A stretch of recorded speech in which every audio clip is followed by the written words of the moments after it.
Good afternoon po, good afternoon mga kabeng-beng sa mapagpalang araw po. So we are back again, Sampung Brothers Guns and Raffles po, no? So meron tayo ditong ito po, manlapat pistol rifle, yung big tank po, no? Original manlapat pistol rifle, 30 to 40 shots. Ayan, napakalaki ng tank mga kabeng-beng. So yan, naka-offset siya. Breast bolt niya mga kabeng-beng, stainless na. Then 3-cock variant po ito, no? So 3-cock, tandaan nyo mga kabeng-beng, sa ating mga pistol rifle is 3-cock po. So ano 3-cock mga kabeng-beng? Ayan, pakita natin. So nakakasa pala siya. Wait lang po, tanggalin natin pagkakasa. Yan. Ito po, pakita natin.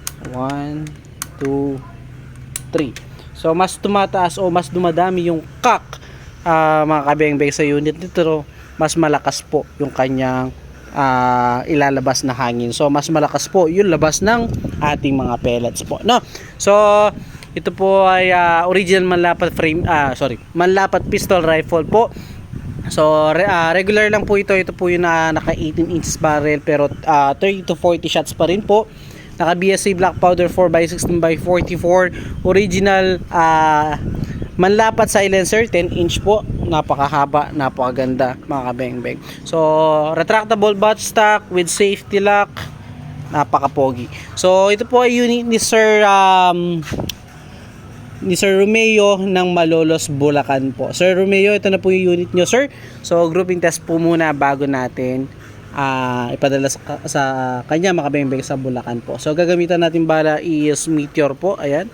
So sir, ito, subukan na po natin ang inyong unit po, no? So lagay ko lang po yung ating side cam. Then ayusin natin yung ating unit. So ito, lalagay na natin ulit mga kabeng-beng na ano po kasi napindot dito yung ating power button kaya nag-off yung phone, no? So ito, lagay na natin ulit, hoping di na mapindot yung ating power button. Ayan, ayan po. So sa mga naghahanap po ng side cam, ayan, ganyan po kalilinaw yung ating mga side cam mga kabeng-beng. Sir Romeo ng Malolos, Bulacan. Sir, ito, subukan na po natin yung unit, ang inyong unit po, no? So ayusin lang natin yung ating side cam muna. Ayan. Siyempre zoom natin. So actual grouping test, then zeroing po tayo, no? So gagamitan bala is Meteor po. So first shot po tayo. First shot po tayo.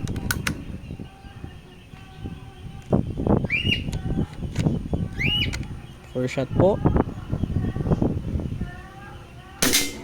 Ayan, first shot natin mga kabeng-beng. Second shot.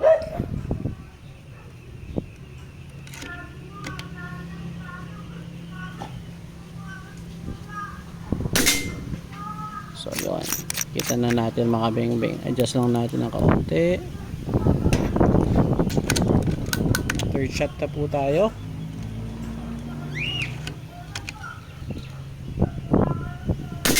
Yun, ganda tumama mga kabeng-beng. Sir Romeo ng Malolos, Bulacan. So ito po, walang daya, no? Straight from the camera, straight from the scope. Nakikita nyo po na actual natin yung zero at ginu-grouping test po, no? Panglima. Grabe kaganda tumama mga kabeng-beng. Pang-anim po. Pang-pito.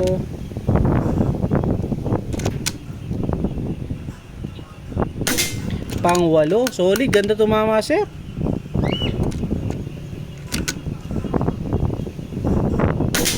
Pang-siyam. So yun, may humiwalay mga kabeng-beng na isa. So nasa bala na lang po yan minsan, no?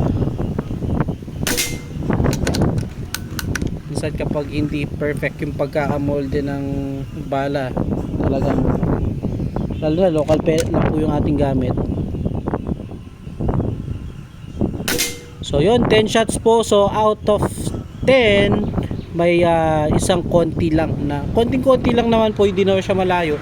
So kung ano po yan, kung tansan yan, tama pa rin, no? So puntahan po natin yung ating naging groupings para makita nyo, sir. So nasa bala na lang po yun. Minsan may mga deform tayong hindi nakikita mga bala, lalo na yung skirt. Hindi ko napansin siguro, UP siguro. So ito, putan po natin. 10 shots, no? Ayan po, mga kabengbeng. So yan, hindi po talaga malayo yan mga kabengbeng. Ayan, katabing katabi lang sa thumb ko. Ayan mga kabengbeng, cover pa. So pinakamalit kong daliri po, yung major na kung saan siya naka 0. Ayan, okay na okay po. Then yung aking thumb.